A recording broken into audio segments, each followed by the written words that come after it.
Welcome everyone, I'm Paolo Canonico from ARTE, the consortium of the Emilia-Romagna region fostering attractiveness, research and innovation in the region.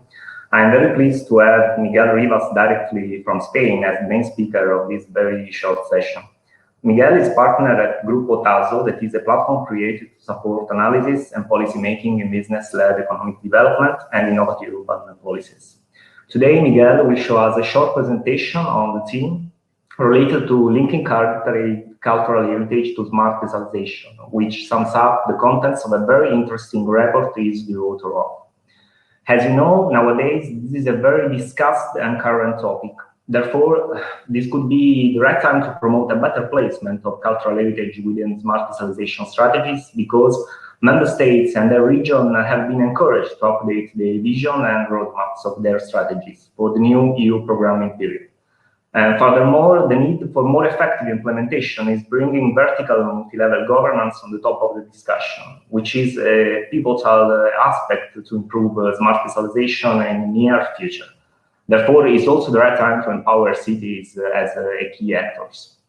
As we will see from Miguel's presentation, linking heritage to smart specialization does not necessarily mean placing within the short range of big priority domains. The positioning of cultural heritage in today's policy framework is rather imprecise and does not tackle the whole spectrum of innovative and tech-driven developments that are linked to heritage. Emilia-Romagna experience in its strategy 1420 paid a special attention to cultural heritage, and even if it was not one of the 5 selected domains, it was visible enough in an explicit manner in 2 of those priorities: cultural and creative industries and building and construction. What smart specialization lastly seeks is to embed innovation in a cross-cutting perspective, and this is, in this view, the aim would to be just to get more explicit consideration of cultural heritage within smart specialization strategy cross-innovation mapping.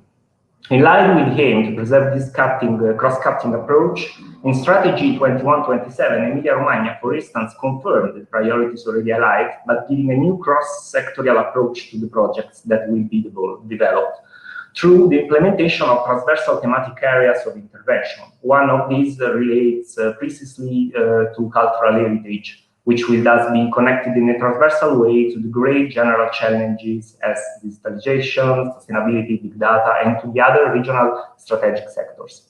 Miguel will tell us about all of this and more, so I want to thank you, Miguel, for being here. I leave him the floor, but first, let me remind you that you can ask questions by using the chat or the Q&A space that you can access from the menu on your left. And I will try to collect as many questions as possible, but due to the very tight schedule of the panel, we might not be able to tackle them all. Please remember that it is possible to ask questions to the speaker throughout the event, thanks to the event platform. So I leave the floor to Miguel. Thank you.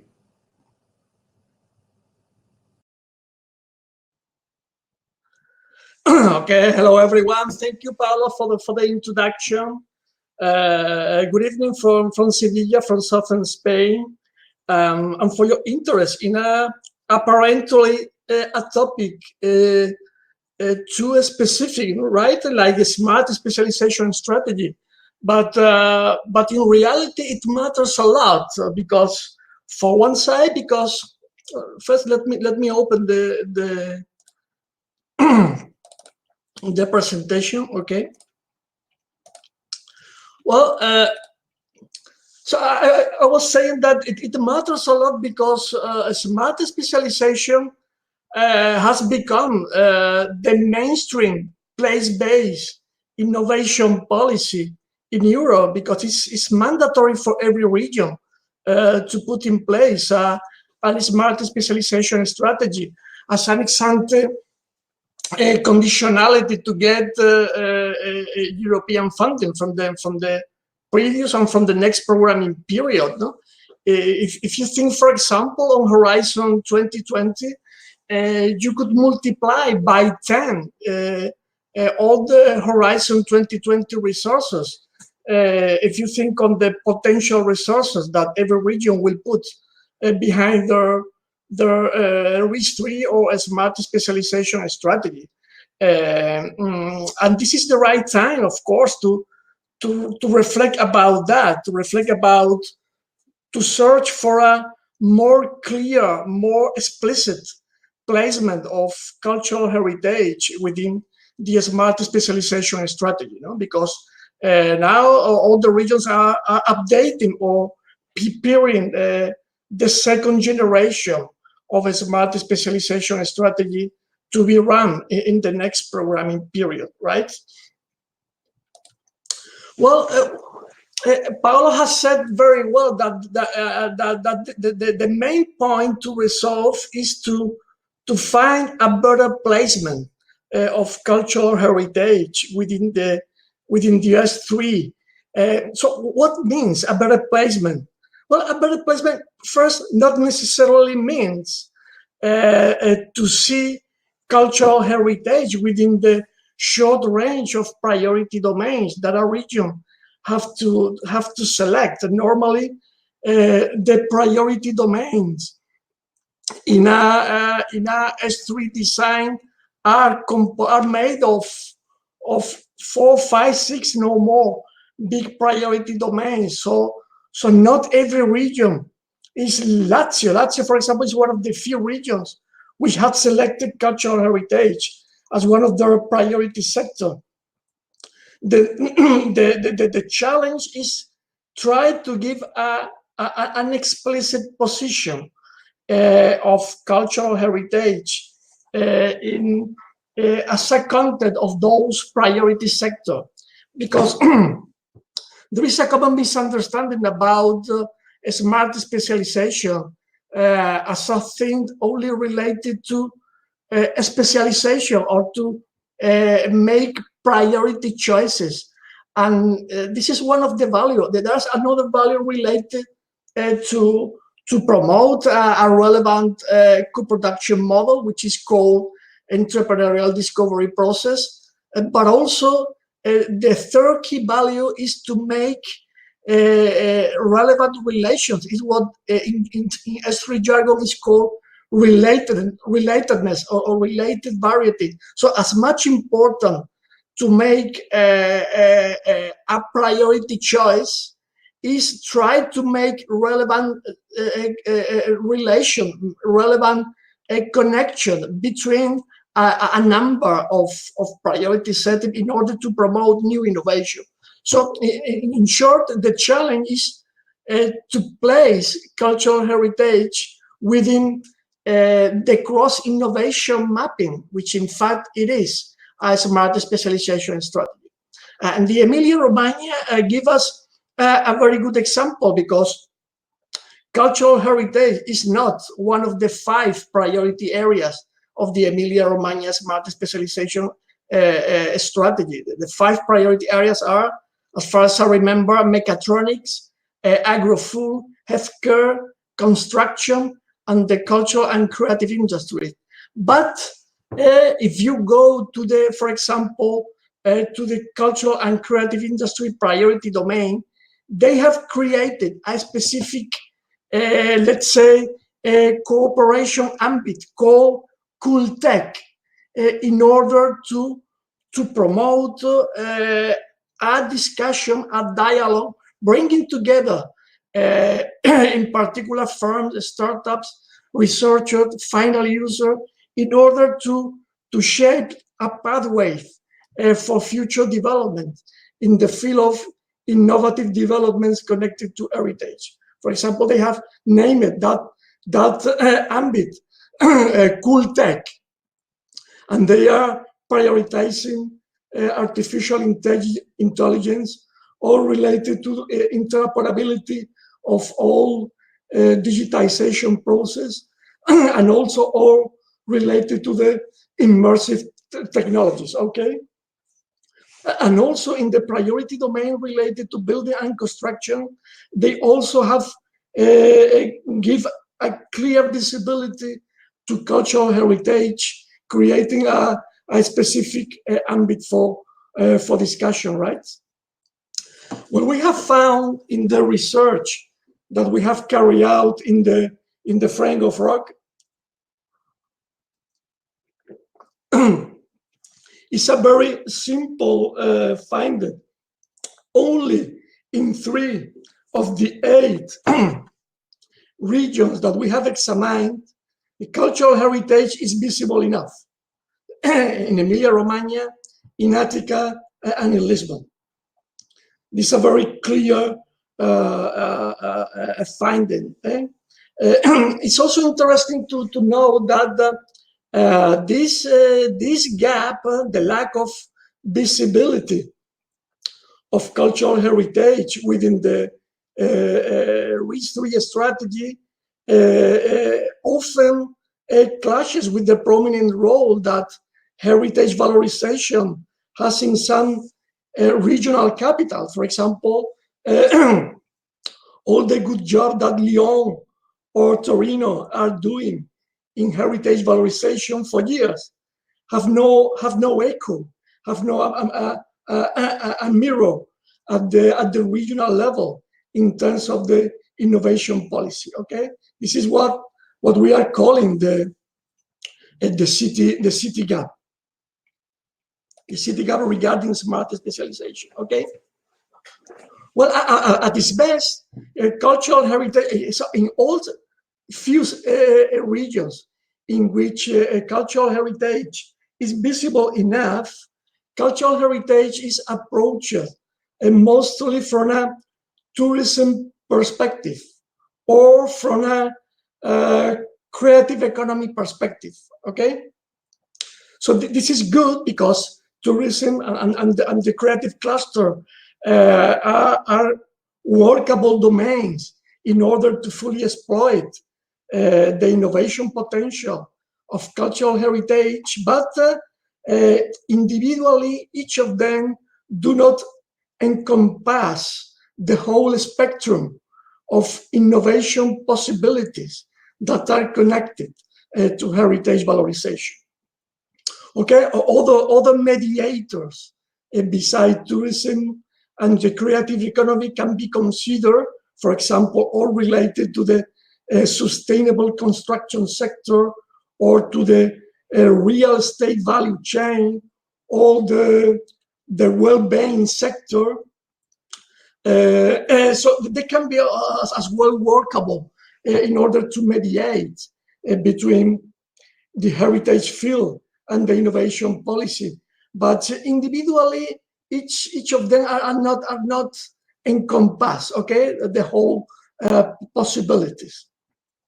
On the other side, digitization is everywhere, so it can be considered as a main avenue connecting heritage to the innovation policy. But it is so cross-cutting, so overarching that it works better as a key enabler rather than a driver in the sense of a structuring principle in order to best locate, to best place cultural heritage within the smart specialization designs or frameworks.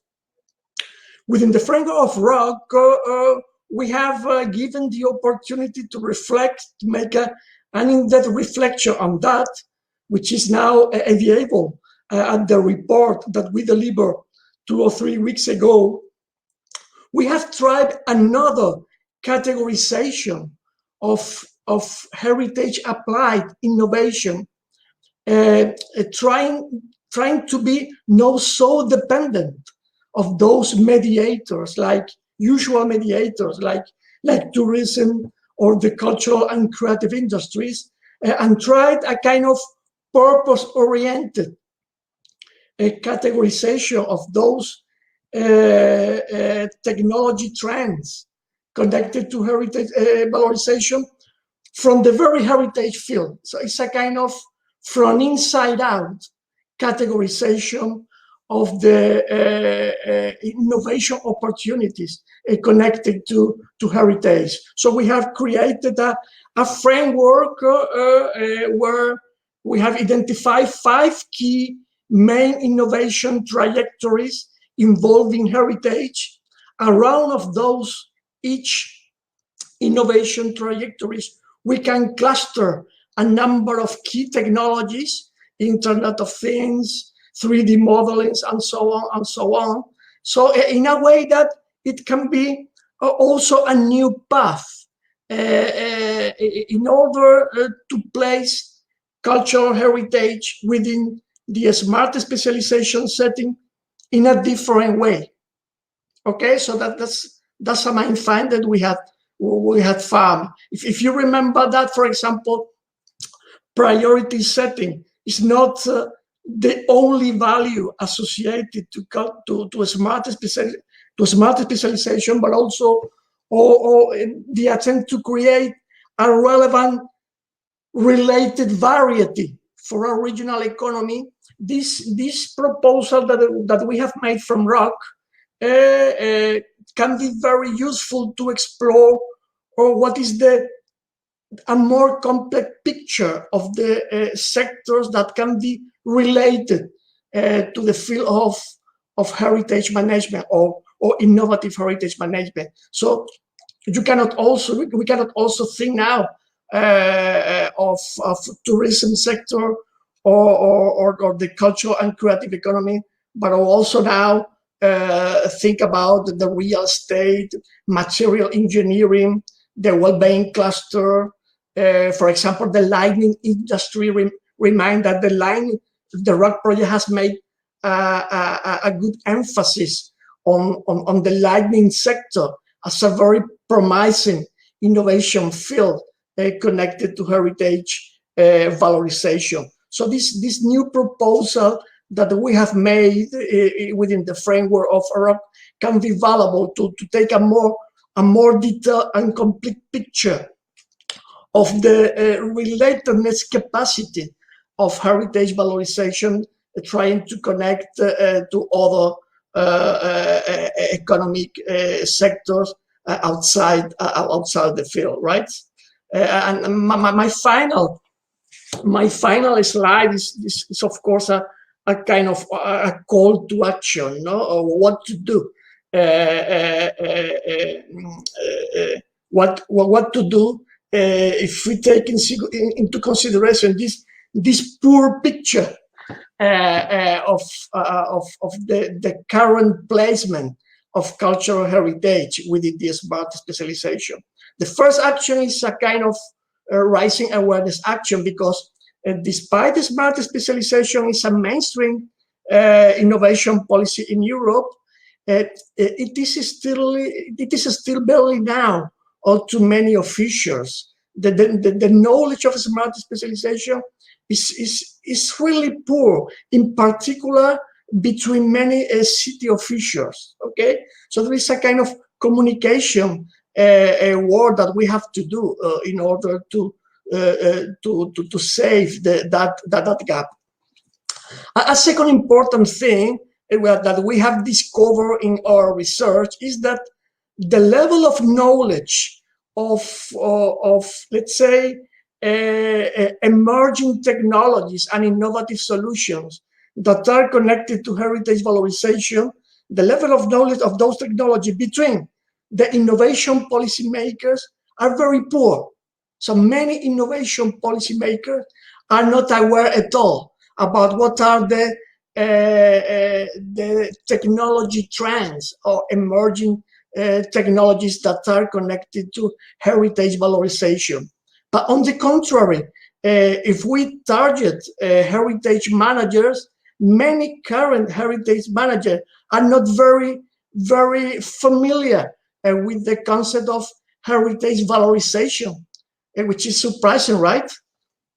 And the third message will be connected to the challenge to fill the city gap in what respect the smart specialization strategy. So there is a real challenge in order to empower local authorities, local governments as relevant as three key actors, because the role that nowadays is playing the cities as three actors is certainly very poor. It matters a lot when we are talking about placing cultural heritage in smart specialization, because cities are key actors in modern heritage management in terms of policy making, in terms of regulation and in terms of procurement capacity. So the more cities are entrusted as three actors, the more heritage applied technologies will take a better role within the upcoming smart specialization strategy. Okay, so thank you very much. In fact, this conversation has just begun and is due to the ROCK project. So thank you very much for your attention. Okay, thank you, Miguel. It was a very interesting presentation that gives us much food for thought for our discussion. I have a question for you. The question is, as you know, involving cities as important player in the design and also in the implementation of smart specialization strategies is a very relevant theme. Can you say something more about their involvement and how it is essential to foster a cross-sectoral approach since they both promote and benefit from the valorization of cultural heritage, and also because through the innovation they can exploit heritage to tackle today's challenges such as inclusion, sustainability. What's your take on that? Well, so the role of cities is very important because as much as we involve cities, and you belong to a key regional authority in charge of S3 in Emilia-Romagna, you are part of the ARTER staff, and ARTER is the leading organization of smart specialization in Emilia-Romagna. So it's clear, I think you have very clear the idea that cities are essential to embed smart specialization over the territory, because the capacity of cities to reach to a wider network of actors, firms, entrepreneurs, local innovators, in many situations is higher than the regional authority itself. So that is why I consider very important for this next programming period to give cities a wider role as S3 developers or actors. Okay. Another last question is what the economic and social impacts generated by valorization activities of cultural heritage on territory, without considering the most obvious one, that is to say tourism. Could you make a few examples of other economic and social impacts?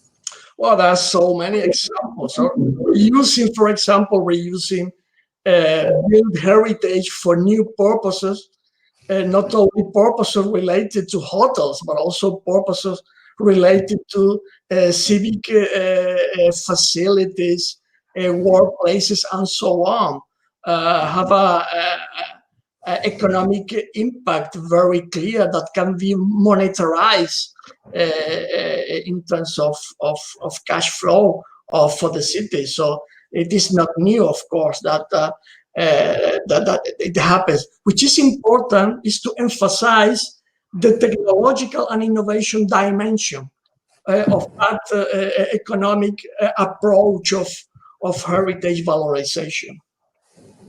And that setting a cultural heritage much better within smart specialization, it would have a fast track. It could be very beneficial.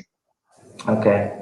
Miguel, I think unfortunately there is no more time to continue our discussion. I invite participants to use the platform to keep in touch with the speakers and to follow the closing plenary of the ROCK Open Knowledge Week, which will start in a few minutes.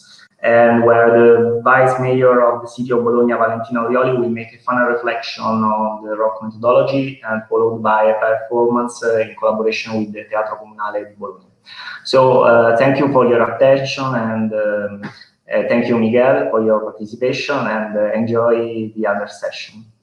Thank you for your presentation. Okay, bye. Bye.